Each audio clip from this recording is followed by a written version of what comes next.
Welcome back, everybody, to another episode of Miles Trial. This is your host, Saturn, for today's episode, and thank you guys for tuning in. This is a special program brought to you by the new Federal State of China. Today, as we are continuing to cover Miles Guo's trial. Miles is currently being trialed at the Southern District Court of New York. He is facing 12 counts of financial charges and also 1 count of RICO. And also, he has never pled guilty so far to these charges.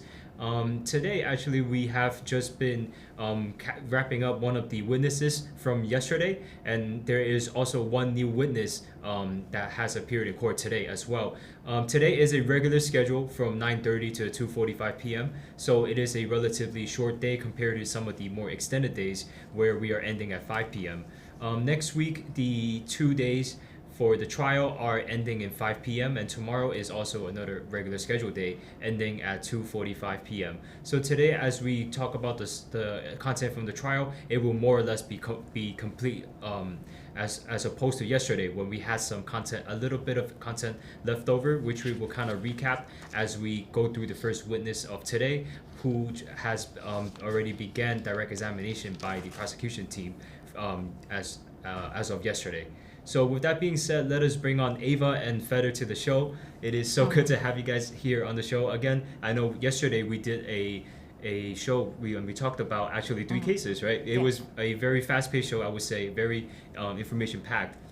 And today is going to be much lighter because we don't have to give a lot of backgrounds on the 3 cases. And I know, Ava did such a good job on explaining the background for the cases. So today, first of all, thank you guys for coming on. And just to kick things off, I have not asked this question for a while. How is Miles and everybody at the court today?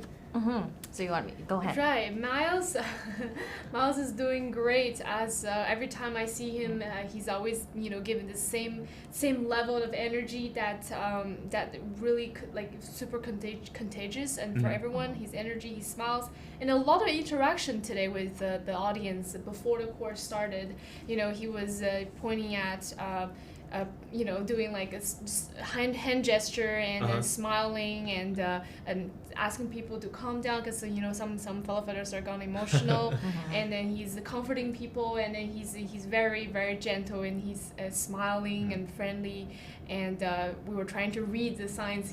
There's a message in his signs he's trying to say, but we were just all guessing. It was really fun, this interaction and to see how well he's doing right now, and then it's also to close at the end, and we're all really looking forward to the last day of the trial. And he's wearing a dark, if I remember correctly, he's wearing a dark gray suit with a silver tie.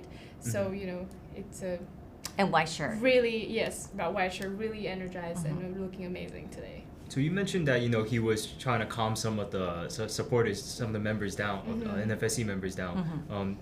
I think it speaks to how emotional some of our members would get, looking at Miles, given how much he's done for taking down the CCP, and also at a time where Miles is facing Miles is in trial, and he's also thinking of others first, trying to calm people down, trying to give people the support while they're there to support him. Yes, spiritually. They're supporting each other, and a lot of people are first time seeing him too. So they're with the excitement, with all the anticipation, and seeing him and finally meeting him in this kind of special circumstance. It's very understandable. People getting really emotional. And I think a lot of people get emotional for one reason, is because this guy looks like he just walked out of like a Sharon Nezaland hotel, literally. But we know, and through the hand gesture, in the morning, when we entered the court, he's already there. He kind of through a hand gesture, we were guessing that it takes him 5 hours to get there. To meet us there, that he has to start, his day is way earlier than anybody. And then every day after the court, he has to go back to MDC, and then he has to meet the counsel, and then, converse, preparing for the next day. And this trial, if it's hard on us by just sitting there and watching, it's going to be even harder on the counsel's team and on Miles School. A lot of people burst into tears is because they can connect the person who's sitting there, that's just as you described, it was so energetic, it was so high spirit, and has such a great vibes that are contagious and affecting all of us and give us the confidence from inside out. We didn't expect to see a Miles school like that. That's why I couldn't think about all this journey that he has gone through, and he's still holding his hand high. And he can give the extra things into all of us and say, that's okay, we're here together and we're in this fight together. So I think a lot of people are so touched, and I witnessed many fellow fighters sitting behind me, they just couldn't help, even though Miles School said quiet, keep calm and just keep calm and thank you, and really from his bottom of his heart. I think people just hard to control their emotions. Yeah. Yes, connect to what Ava said about his spirituality and all that. The one sign, the gesture I read to my understanding that he was saying that he was doing exercise and running around with handcuffs on. He was doing exercise, but he had the handcuffs on. But then he said, I remember he saying it's okay. He said he pointed at his head, he pointed at his heart, and he says there's no handcuffs. So what I read is that in his mind, in his heart, there's no handcuff as long as he doesn't. He's free. He's free. Yeah, he's free. This even is though just yes, this he's free of the handcuff, and this doesn't exist in his mind and his heart. So this is my guess, but I would love to verify once I'm able to talk to him, right? That's right. Yeah, verify. And once just want to share this with the audience. Audience may not know. And Miles School, not today, but the previous days, like he in the middle, like in the after the lunch, after lunch break, and usually if he could, he arrived the court earlier than the whistle blower followers entering the court. He's actually standing and just waiting for us. At multiple occasions, he's waiting for us, and once we all sit seated, and then he will seat, and then he might give us an. I remember once he said 5. He said push up. He was doing the push up during the break, and he put a hand 5 and then put a 0 because we thought maybe 50 push ups, and then he did 2 zeros, 500 push up during the half an hour lunch break, when all of us are dining, and he's basically back there and doing push-ups. And of just another information you may not know, in MDC, Miles School did plank for 35 hours straight. And the next person that can do the longest time in MDC, I think it's 3 minutes. So everybody is in awe to the length of time that in terms of Miles School's physical strength. And so anyway, through the trial, we saw his physical strengths, and particularly his spiritual strengths that really shining through throughout from day 1 to today, day 24. Yeah, and I would imagine it's definitely very difficult for him to do, especially with the trial going on. And most importantly, I mean, it's the MDC, right? It's his environment that he's in. And the fact that, he has been there for such a long time, and he's still able to be, so spirited, and also keep his physical strength up. I think that's very incredible. Especially, I do know that the dietary, like I heard he only eats 1 meal a day now, and I noticed that when he does attend the trial, he drinks water towards the end of the trial just so he doesn't need to take any bathroom breaks or stuff like that. Yeah, no one would miss the food in MDC. I'm sure. Absolutely. So I mean, with that being said, let's get started with the show today in regards to the contents of the trial. Ava, do you want to give the audience a little bit overview about the first witness for today? Okay, yeah, sure. The first witness is actually continuing on from yesterday. So yesterday, Feather and I left earlier, so we did not witness the beginning of the direct questioning by the government. So so this witness continued on this morning, and we finished.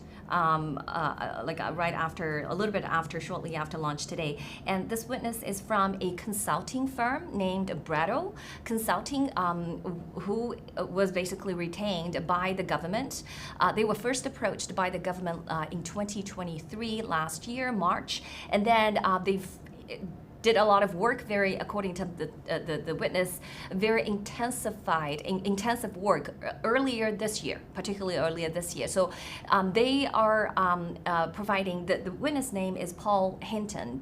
Basically, he is a chief. I understand he's a chief, or if not the boss of this consulting firm. And they specialize in analyzing financial data, come up with financial reporting and those kind of things. So that is why the government basically hired his firm. And basically, my understanding through the testimony is the government give them a huge amount of data and documents, just dump and say, hey, zip through this documents and then identify them. Okay, so first of all, identify them, whether they are the bank accounts, and then give them, so the government give them specific instructions in terms of what category they need to organize and sorting those material. So they don't do that independently? The government has instructed them on specific things? Almost every step of the way. Wow. So we felt like this although they're retained for their expertise, in data analysis and kind of sipping through a large amount of information, but I left an impression, and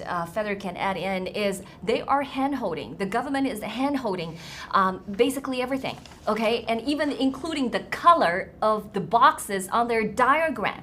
And the government is making these changes last night. This information came through during the cross today, but we will get to more for the details before you can add on some of the overview. Right. On the overview for today, the impression, the first part of of this witness was the direct examination, and then a lot of charts, being shown to us, and a lot of details, and a lot of transactions and records, a lot of statements, verifying each transaction, those banking statements. What do you mean by verifying? They're trying to make sure that the chart they created is accurate. That they have let's say they're tracing down this one transaction from this bank account to another bank account. They pull out this banking statement from that bank or from that one bank account to show, this is the transaction. The official document from that bank account that matches the one that the chart they created. So the chart is that's the one that they created, but then there's the official documents from the bank that they verify with. So make sure that the chart is accurate based on the legal documents, right? Okay. And these were specifically picked out by the government for them to include. Yes, every single thing is picked out by the government. But what I learned later on, there's like a 681 account in total, and that's not all included in the chart they created that showed in direct examination. And so first of all, give audience, so let's talk about the chart, what the charts entail, what it is on the chart. Yeah, I'll talk about a little bit more about the general impression again. So government provides all the records, all the changes and everything is directed by the government. And then the last change made was last night. And they work a lot on the chart. This person learned a lot from the chart, that who Miles is, and then everything about the entities and stuff. And then this is through the chart, through working with government, he learned about this case, and he has no other involvement rather than just making the chart with the government. I see. So this individual, all they really did was follow the instructions set forth by the government, who has employed them for their services, and created just charts instead of and from what I'm getting at, there's no analysis of anything financial. It was just kind of a collection of data and then putting it onto a chart, representing it through a chart. Correct? They do. I'm not gonna. This is just words, right? They use, but they say they do verifying the transactions. I don't qualify that as analysis, because analysis is you probably would have a recommendations at the end, or you would paint a picture. But this is truly just a flow charts. Just give you an idea what. Oh, by the way, I have to mention this. So in order for this kind of a work providing to the government, they charge the government $2 million. $2 million. When I heard that number and compare what I saw today, that what they basically showed the jury and the court, those flow charts and diagrams, yes, they could bill $2 million, because the question was asked how much you paid, and he said we have accrued expense, so we don't know how much of the 2 million his firm has already collected, but that's not important. But what's important, and just give you a volume, because those information is actually came through from yesterday's direct questioning. So I read the transcript last night, so I can give you a little bit idea just by giving you the number. So in terms of volume of what I mean, a dump that the government gave it to the firm. So so according to this firm, the Paul Hinton, the consultant, they actually analyzed 200,000 transactions. Okay? 200,000. Yes, and this is for 72 banks. So they look at the bank statements and everything, and altogether there's 2,173 bank accounts, and 119 different entities represent 450 bank accounts. Okay, 119, and then they a little bit give categorized understanding of identified accounts and then processed accounts. Okay, so this is the testimony came through.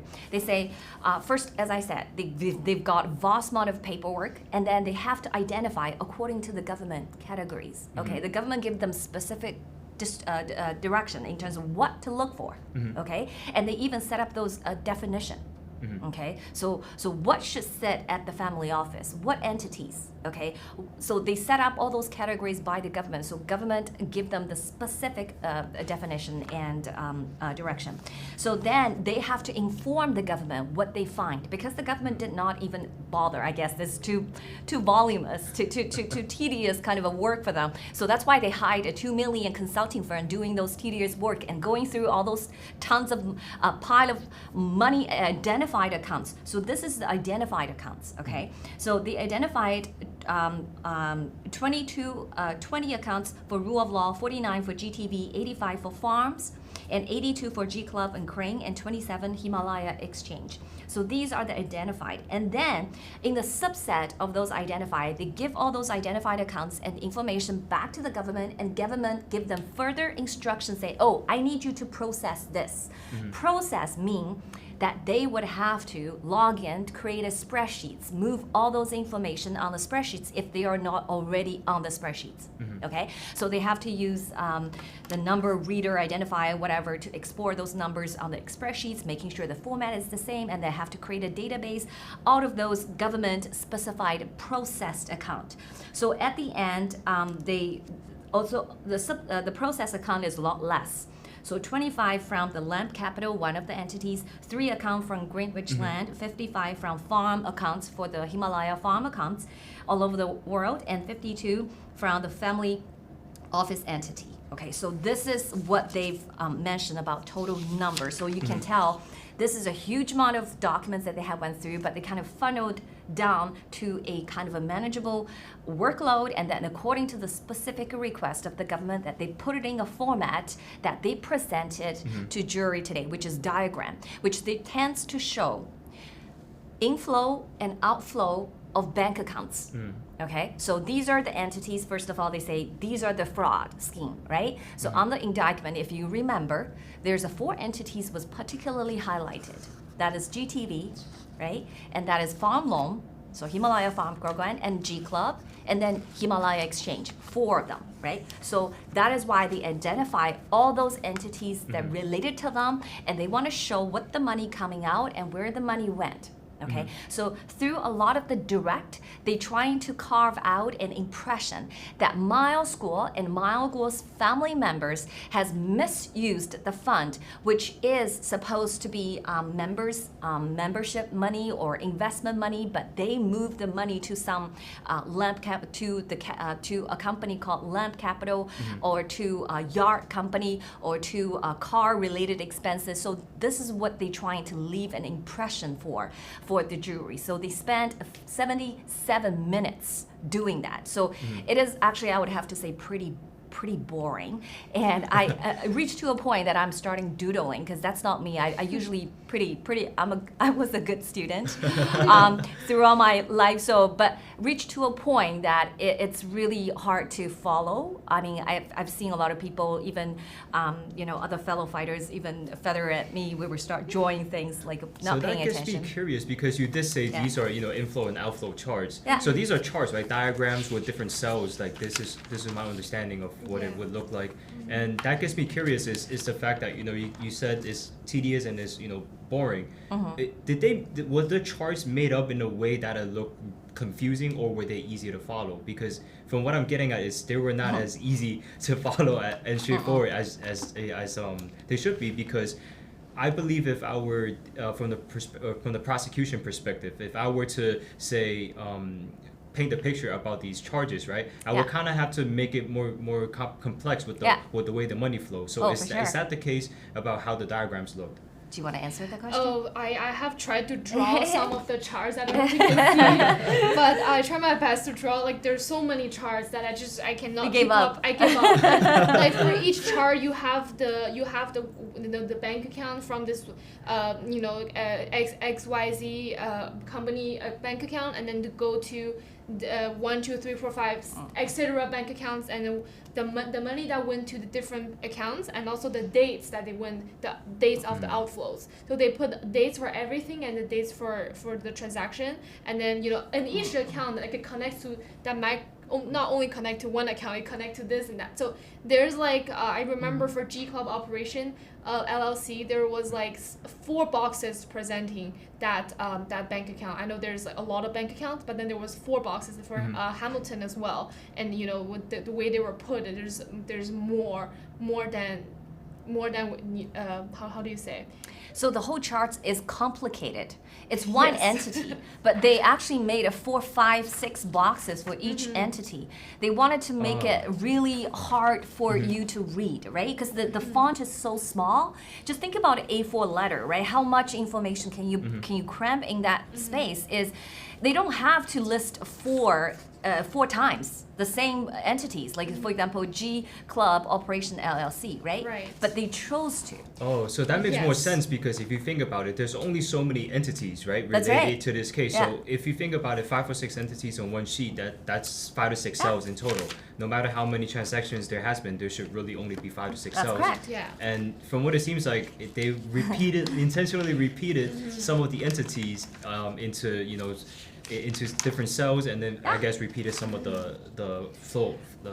Right. And each of the chart, or each of the company, and then all the chart, the title was the select flows. Let's say this company is the voice of VOG, and it says select flows.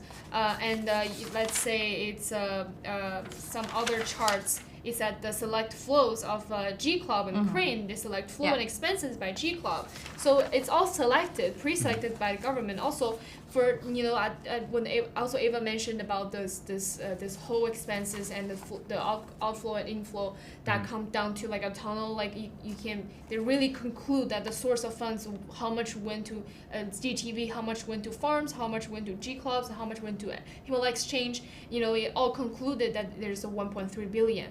And then they made 2 charts to show one that's like a spread chart that from like a tree, from that one branch. There's different branches from one source of fund, and there's one that's accumulative, that goes from like a timeline. That builds up like this, so it's like a linear way to show where how much the fund raised, and then through which time period it was added up. It was the same information, just presented in a different chart, so they can charge $2 million on the bill.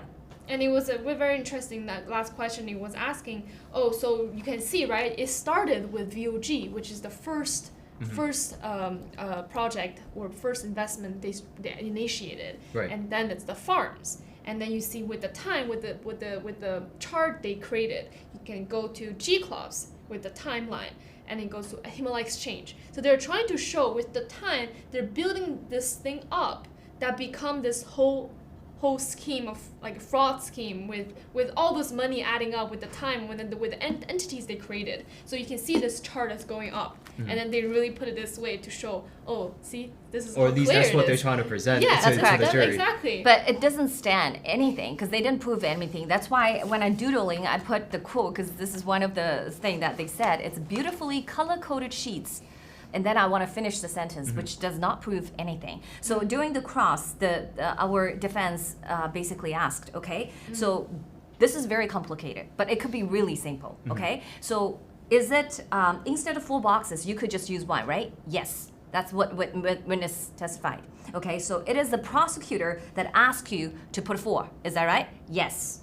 And Wow. the same with the crane, there are other boxes, there's 6 of them. They could just be in 1, okay? For the crane company. The crane company. And the other one is for the Hamilton, they have 5 boxes. So it could come down to 1. So 4 plus 6 plus 5, 15 boxes. It could be replaced by 3 boxes, which can clean out all the busyness and the complexity in that sheet. So 15 boxes, and I'm guessing that's not even all the boxes on the sheets. No, Correct? no, there's a lot of sheets. This is just one of the busy one because the font is really small, giving so many boxes. Call it a and- master sheet. I guess Exactly. my next question from this would really be because they are replicating so many boxes. Are there any discrepancies with the dates on there? Because yeah, there are tons. there has to be, We right? get to that. So that's why the cross is very effective. We used a similar amount of time as the direct, but we get down to pretty much everything, like pretty much the data that the charts. But then I just want to finish the question because the cross, our defense said, did they instruct you the format of the diagram? Yes. They did instruct Wow. even the format. Did they even pick the color, tell you that Hamilton is yellow? Yes. So they get down to the nitty-gritty detail in terms of what you see today is basically dictated by the government. And also they confirmed, as Feather said, the title of various sheets is called selected investments.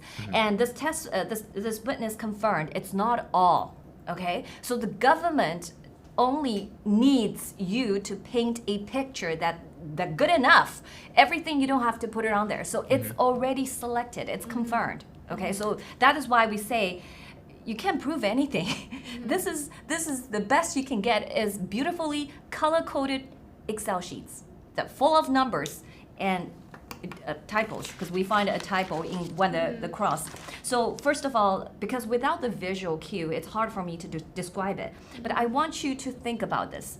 So this flow charts only described, for example, $1 million coming from this bank account, and then going to another bank account, and the other bank account going out for $7 million to the other companies, and then every dollar, it has a time frame. Okay, so it has a brackets of time frame. Say this $1 million happened on, let's say, May 1st, 2021 to June 1st, 2021. Okay, let's hypothetically say that's the brackets of this 1 million. Okay, let's change the number, 10 million. Let's say 10 million from company A to company B in May to June 2021, and this company B then moved 7 million to another company, but this time. In the brackets is July 2021. Okay, so now the question is, the July 2021 moved out, July 2021 and June 1st, there is about 2 months difference, right? So how do you know any of the time million actually counted for, how much of the time million coming from A to B actually counted for within the 7 million from B to C? Because the time is not overlapping. Right. Even though it's overlapping, you still cannot. And the witness confirmed that. Without doing a tracing on dollar amount, he cannot verify the dollar, whether it's counted for the other. Because remember, this is a selected form. There's other banking transactions happening outside of what we just see, right? So you can't explain where the money coming, whether this money is coming from A or even coming from B. It could be coming from D, we just don't know, right? So this is exactly was confirmed by the witness in today's testimony, and it's crucial because this was used again and again to basically undermining pretty much almost every chart. Right. So basically, without going through the dates by date of each outflow, let's say for example, the one we saw is the farm select flows. Yeah. So the dates that stated of the outflows are before the inflows that's indicated, That's right. indicating the chart. But the arrow comes down to this like it spreads like this. Yeah. So it shows that this inflow, this outflow is from that inflow.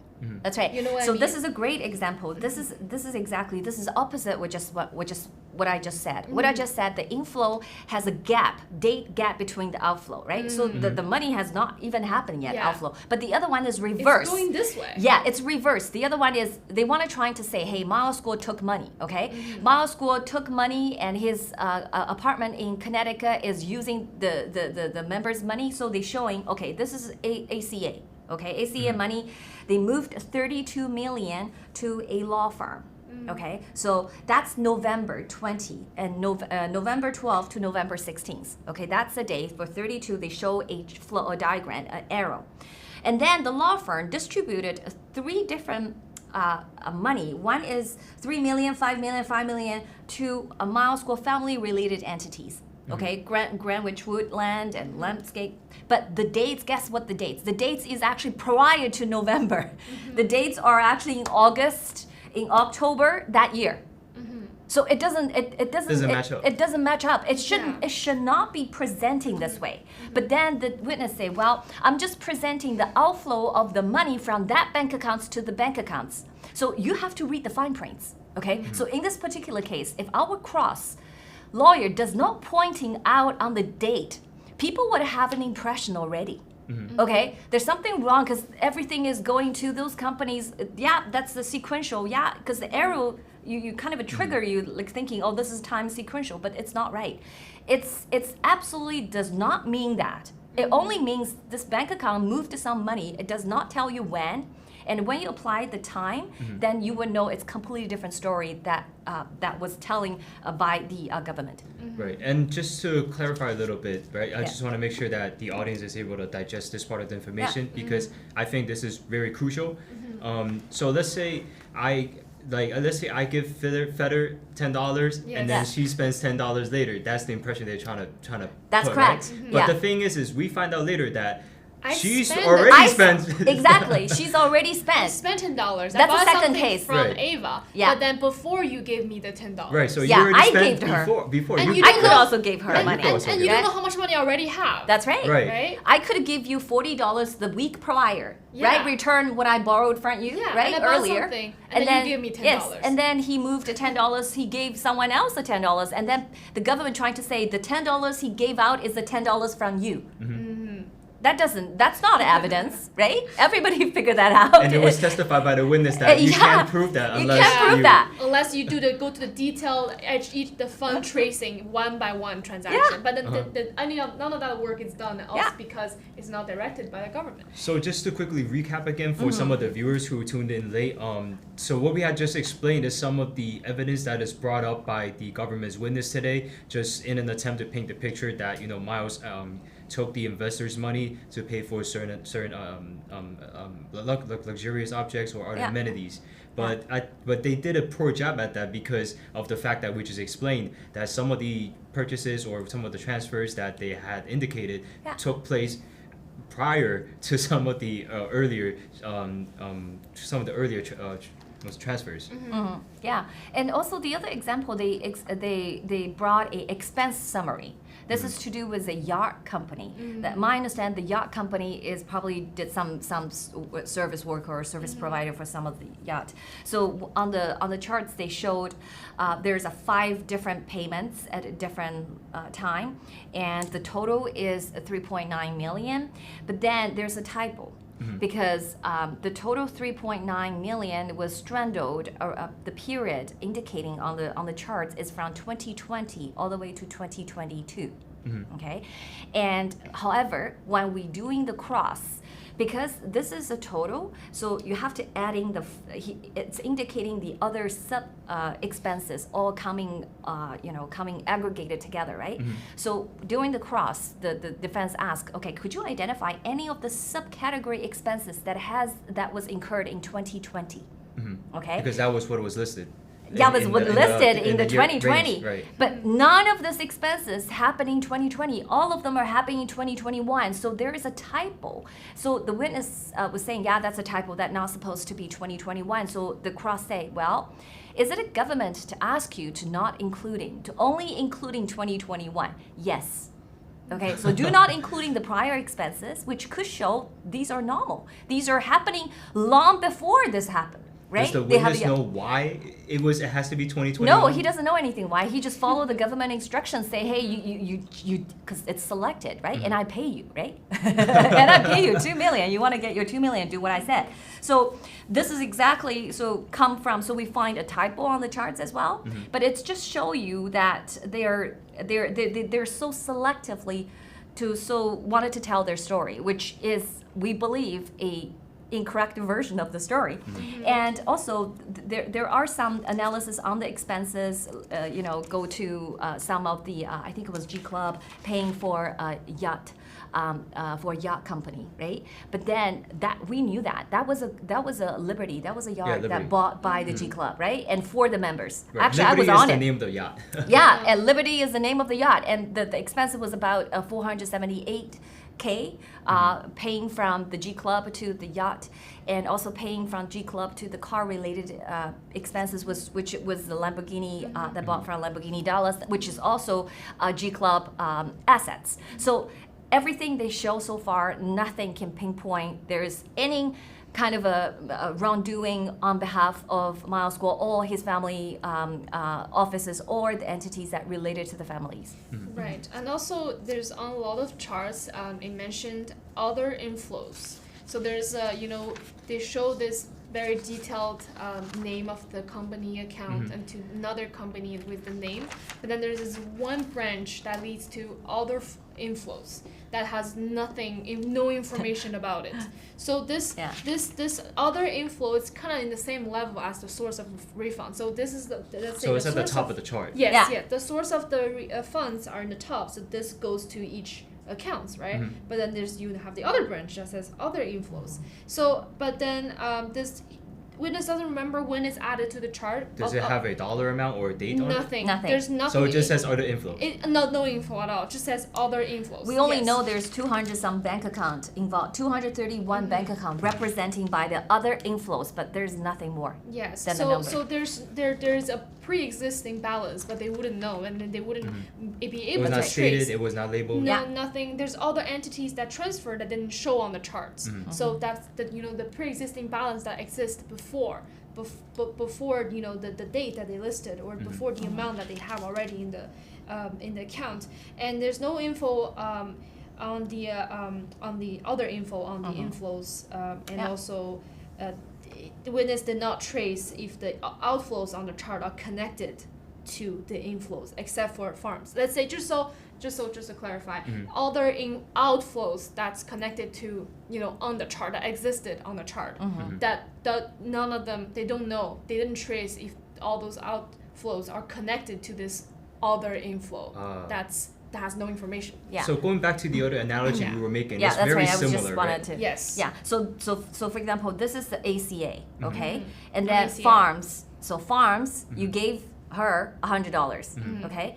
I'm in the black box saying other info. They don't know me. They just say blub. I give you money as well. And then they trying to paint a picture of the money, $100 you gave it to ACA, which is a family office, okay, which is Miles Guo's family office related in Hong Kong, and then she used the money coming from farm to pay to other family related entities, okay. So, but how do you know that the money is not from the other info? Right, because there's two branches coming. That's right. With the inflow, right? Yes. So you don't know when the outflow takes place. You don't know That's correct. if it's 100% on this- this side yes. or if some of it from this That's side correct. as well. That's that right. side That's as the well. same issue. Yes. So that is why I think they are not very effective. Just by pay, like this is taxpayers' money of 2 million, I would assume, right? This is paid by government, but yeah, other than the beautifully coded sheets that we had to endure for the first 77 minutes, really, there's really nothing they've achieved, unfortunately. Right. In this detailed fund analysis, Yeah. they did not trace the things that could be traced, and then it's very selected trace the funds and the outflows from the account that they want to show. For example, you mentioned about Lamp Capital, right? They didn't show that which part of the fund, total fund, was used for these extra expense. They didn't show any of that because they didn't go through it. But then, this I assume they spent a lot of time on the chart, but then there's part of the chart that apparently they didn't go through, or they didn't just include, or didn't trace that specific part. So essentially, if you look at it from a accounting perspective, there's too much discrepancies and too much uncertainties in the charts that were created because every dollar is not exactly accounted for because you don't know That's correct. the origins of it. Correct. And the witness confirmed that they were not asked to do a detailed analysis. They were asked by doing just that. Just graphs. Just graph. And even last night, as you mentioned, Yeah, right, they there's were a actually change. making requests based Wow. on government's request on Right. the boxes, Right. Adding in the other info, right? Yeah. But Exactly. And none of this is offered for the truth. It's just because it existed, right? And That's like right. a bank statement, it's not.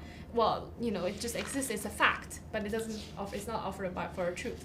Yeah, and in defense, I want to add, our defense lawyer did one thing really awesome because he actually showed our evidence and bring a picture of history. Okay, so we talk a lot about ACA, the family offices.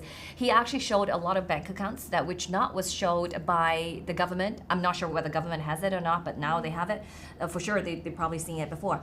These are the Golden Spring and ACA transactions that is long prior to the investments. So we actually showed in 2018, April, July, August, January, 2019, January, 2019, August, all those transactions moving money from the ACA to Golden Spring. Okay, see, and so established a normalcy. Okay, because as we said, Mao School does not own a credit card, does not have a bank account. His expenses was paid through by his family members and the family entities through family offices controlled entities, right? So this is just adding another layer of what happened prior to all the investments started. Yeah. And I think just so for the sake of time, we do need to move on to the next witness. But the last thing I'd like to point out is if the government really is trying to prove to the jury that this is a financial fraud case, I think in my opinion, wouldn't they really try to make it more simplified, just so we isolate the parts where That's the correct. fraud does occur, right? Instead of building a huge network that creates confusion. Yeah, and this is not the first time. From the sound. This is not the first time, right? Last one, the Kimberly, the FBI agent was testify, forensic accountant, right? They would testify so many bank accounts, and then after they testify, during the cross, our lawyer Matthew, and then just use a piece of paper, draw a very simple chart, and say what you just depict using the 45 minutes can be explained using this charts, right? Yes. So that was happened before, and this is another time just to testify, speaks to the volumes of how convoluted the work that need to be in order to tell a story that is not true, right? Okay, and one more thing added to this cross. When the cross started at 10:45, our defense lawyer asked the very first question. He said, Mr. Hinton, before we start, can you confirm you are not a Chinese spy? So that's the first question asked. Yes. And then he did confirm that I'm not a Chinese spy. So move on. Yeah. So, Right. okay. So do you Next want to talk? witness, yeah. Yeah, go ahead, Witness number 34. Okay, it's actually, we consider her like a formal fellow fighter, let's say. Although I'm not sure because they did not mention at all of her experience with the whistleblower movement or NFSC or anything related to the, to that part that he supported this movement and anti-Chinese Communist Party. So She's born in China, and then she moved to U.S. in 2007. Now she lives in North Virginia, and she got a master's degree, so MBA. And in here in Louisiana State University. Yes, and now she works at a bank. I believe it's like a manager of a compliance or risk compliance. And so she claims that she followed Miles in 2017, and she doesn't follow anymore. The very first thing she said about Miles that he's a liar and he a fraudster. Cheated us. And then this is the very first thing she ever said about it. And then she watches, I believe in 2017 to 2019, that she said she claimed to watch Miles' video, and then the only thing she get from Miles' video is Miles said that he wants to bring American value to China, which is true, but then she didn't offer anything she learned about the video from the 2 years of the period. More than 2 years, I'd say, because I don't know if she continued watching. But then that's the only thing she has to say about what she learned from Miles' video is to bring American value to China. And then she further on explained his investment on the GTV and G clubs, and his volunteer work at the Mountain of the Spice farm, and a lot of evidence showed her transaction, his receipts, and then. And we can go a bit of detail and highlights. Is this a he or a she? Because you're using both. Oh, really? Oh, so sorry. She. Yes. Let's say Miss Chen. Miss Chen. Okay. This is a so witness. let's let the audience know her name too, because I don't think you brought that up yet. Oh yes.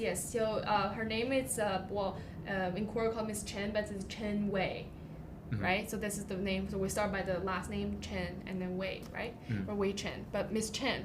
So she followed her husband for all of the investment, and then she first heard of Miles. It's because of her husband started listening, and she doesn't remember anything that Miles said about take down Chinese Communist Party, and then she tends to deny the fact that Miles is an anti-Chinese Communist Party, or she's not. I don't think she denied. She just downplayed that. She didn't go there. Yeah, she didn't go. She really tried to avoid to answer any question related to that, and she did not. She claims that she was not a part of the whistleblower movement, but she joined the farm later on. And the reason why she joined the farm and did the 40 hours a week volunteer work is because she wants to help the people in the farm to to count their investment to count the Himalaya coins and etc. And then the main reason why she invests because she wants to make money.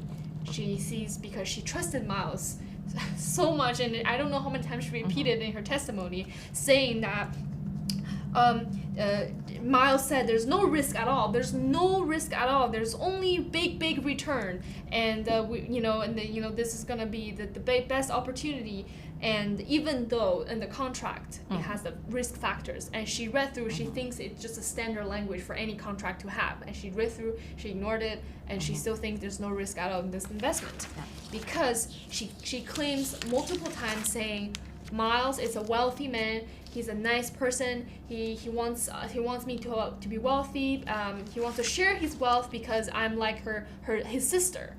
And this is the thing. And she repeatedly said in his testimony, and that she trusts Miles and what he says so much. And then everything that Miles said in the video, it's bigger than anything else that's on paper.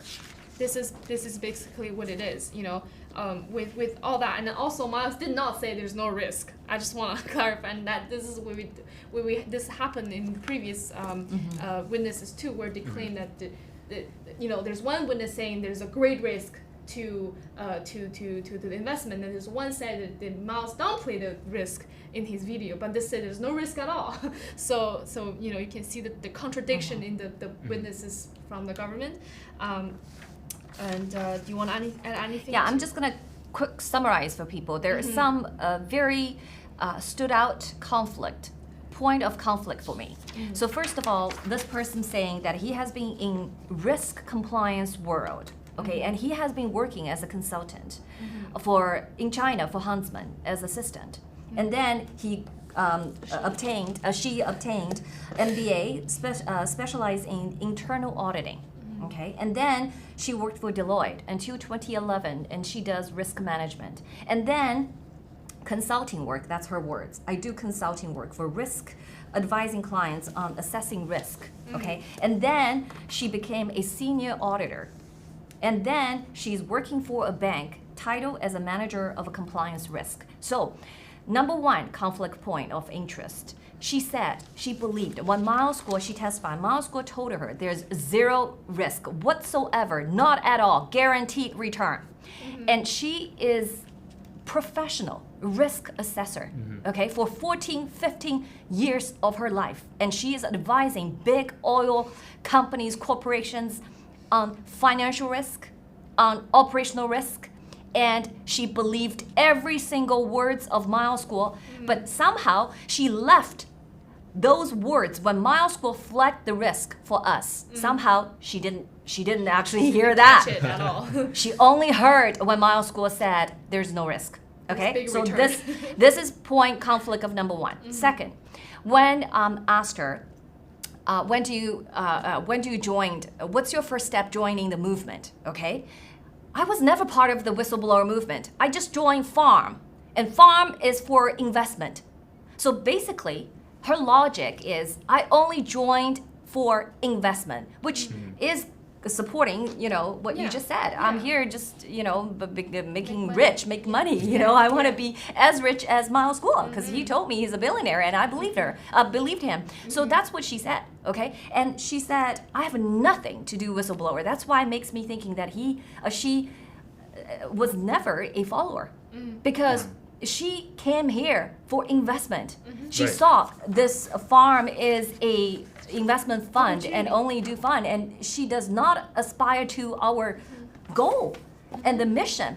The reason why we have this movement and we call ourselves whistleblower movement and call ourselves New Federal State of China is because we want to take down the CCP. But somehow that didn't get to her because she couldn't remember during the very beginning of the cross. She did not remember anything Miles Guo said about the CCP. Other than Miles Guo was targeted. That's a point number two. Go ahead. Yeah, and I just want to add really quickly, this goes back to the fact that I think throughout this case, we have to always remember Miles is the number one enemy of the CCP. That's correct. And that is the reason why he created the New Federal State of China, is to take down the Chinese Communist Party. If going by her logic, if it's only, I joined the farm only for investment. Investments is only a very small part of the what the New Federal State of China and the whistleblower movement can provide. But for the majority of it, for the true essence of it, it is about taking down the CCP. So if people like me, Ava, and Feather, we ask if someone were to ask us, why did you join a farm? Why did you join a chapter? We could all say the same answer, and that is to take down the CCP. Absolutely. Nobody came into here say, hey, I'm making money and come here. Because you're go against the CCP, right? So you're going to lose. You could actually facing losing everything, okay? So, but that's not her, okay? And she's well educated. Sounds like she's very, very intelligent. I would say she's very coherent. Her English is probably the best among the other non-English speaker, right? And she's quite confident. Her voice is really super. Everybody can hear her. So the point three I want to point it is she mentioned about volunteer. Okay, and she started volunteer in the farm in very late, actually, March 2022. Oh wow. Okay, and right a year ahead, she quits. Okay, she quit. She said, I don't want to have anything to do with you guys with the investments. That's March 2023, and we know what happened in March 2023. Miles Guo was arrested, right? So she started volunteer in a year prior. And she told during the cross, she volunteered 40 hours. And she had a full-time job. And she also had a kid. Okay, she just somehow... She doesn't sleep. Yeah, she doesn't sleep. So she dedicated and devoted all her life for not taking down the CCP. Remember, she doesn't believe that. For investments. For investments. And she said, my motivation to volunteer is to want to making sure, because my investment was actually incorrectly recorded by other volunteers. So I want to make sure this does not happen to me and other fellow fighters, because I know how hard they're, hard-earned money dollars like and I want to make sure they're accurate. So that's her motivation to volunteer. Okay, that consistent. But she said something, she said, I thought at the end of the direct, Okay, this is where she's really let the floodgate open, and I find it's very difficult to listen because she claimed that Miles School damaged my life. This is exactly what she said to the prosecutor, and then the prosecutor asked her, "How so?" And then she started. She said, Miles School lied to me, Miles School betrayed, she presented himself as trustworthy, blah, blah. She said it quite a bit. She said she brainwashed me to believe that she's a billionaire and I can get rich. And she brainwashed me that thinking that she cares about me as a sister. And I was thinking, based on the information that you share with me, I don't know how do you feel like you are a sister? You don't even belong to part of the whistleblower. And your motivation for volunteer is exactly as you said, is to making sure your investment is correctly, accurately recorded. So did you treat everybody else as a family before you demand everybody else treating you as a sister? So I don't know where that impression came from. But he said, he made me to believe he's willing to share the wealth with me, a better life for my older parents, for my kids. She started getting emotional. Yeah. But she didn't, she held herself pretty well. She didn't burst into tears or anything. But she said, this is all my hard-earned dollars, and he's a liar, he's a defrauster, and blah, blah, blah, and he's a cheater. Like, she basically literally let go. And I think that's, I had to listen to that, but it kind of tell you that it does not coherently connect to what we know as the movement, as a typical whistleblower movement follower and as an investor, right? So right, and I think this is very similar actually to another witness, Mulan, in the experiences and actually their background. This one is more about risk management and stuff like that, right? And Mulan has a background in accounting, and these are people who should be very careful and do their own research to gauge these kind of things when someone tells them, "Oh, it's safe." They themselves should be taking these measures to confirm this stuff, right? And she made donations to Rule of Law Foundation. Yeah, and this is something we don't have time, but there's another flag that she made a donation in September 2022, $30,000. She never prior year she only made $400, couple hundred dollars, okay? But then poof, $30,000 she made it in September 2022, right before she wanted to return and refund, and not many months prior to that. So right before she left, she donated. Yes. Yeah, so this is a flag, but I wanted to let you know, she said she altogether invested $1.3 million. But when she counted the detailed money, she got almost $200 from the SEC, right? SEC sees the GTV investment. But the rest of the money, she got a response from the corresponding entities, like say G Club and and Himalaya Exchange. They're seized. Her investment are seized by the government. Right. Okay, they're not lost, but she claimed this is lost, but they're not lost. They're in the government and we're fighting it, and we believe that Miles School is innocent and we will be able to get this money back, and then we all have the money, okay, and she can have her money back. Right. Also with donation thing, she did not know who was on board. She did not check who's on board of the Rule of Law Foundation. And she doesn't know, she's not sure about any of the goal of Rule of Law Foundation before donating this $30,000. So, the things that Rule of Law Foundation did, like Ukraine humanitarian work, sending out masks, and et cetera. That's right. No, I'm not familiar, but she donated. It's very, very strange. And then all of this is going to be brought up in the cross-examination with Sabrina, and then, continuing today and tomorrow. And we're very, excited to see what's going to come up more.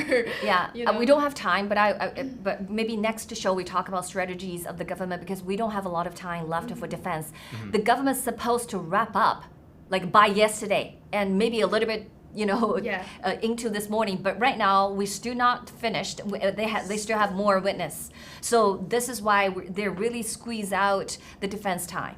Right, and just to put it into better perspective, right now we only have 3 days left for a regular trial, and then we have another couple of days the week after for the jury to come to a conclusion. So what we're looking at right now is Miles's legal team only really has a little bit over 2 days Oh, and one thing I want to say, the second witnesses, this morning, the defense lawyer brought a concern because at the morning at 9 o'clock when the defense lawyer was speaking, they have not received the exhibits for the second witness of this Miss Chen. Okay, so in the morning, we still don't have the exhibits. We do not have her 3,500 material. We have nothing. So that means, this is a strategy tactics of the government has been using, and this is not the first time. It just showed so obviously for us. Yeah, and I think that we will see more of the trial tomorrow, and then see if there's any more strategies that the prosecution team will be bringing as they wrap up, as they come to a conclusion with their witnesses. Because I do know they pretty much have just one more, right? Yeah. After this. Yeah, so I think if they are able to wrap up, then potentially we might even see what the first witness for Miles' legal team. Yeah. And I know next week we will definitely be seeing Miles' legal team. So everybody, if you guys are interested in this case, you just tuned in to the show Miles Trial at 3 p.m. to 4 p.m. Eastern, and we also have the transcripts online at our official website at nfscofficial.com.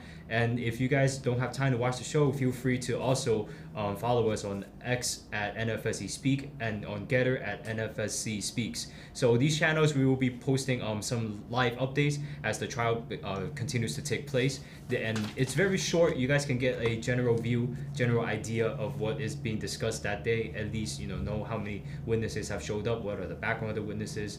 So with that being said, thank you everybody to tuning in to today's episode. It's a lot later than yesterday, but nonetheless, it's still a very interesting day of the trial, and we look forward to bringing more to you guys tomorrow. Thank you guys. Thank you. Bye-bye.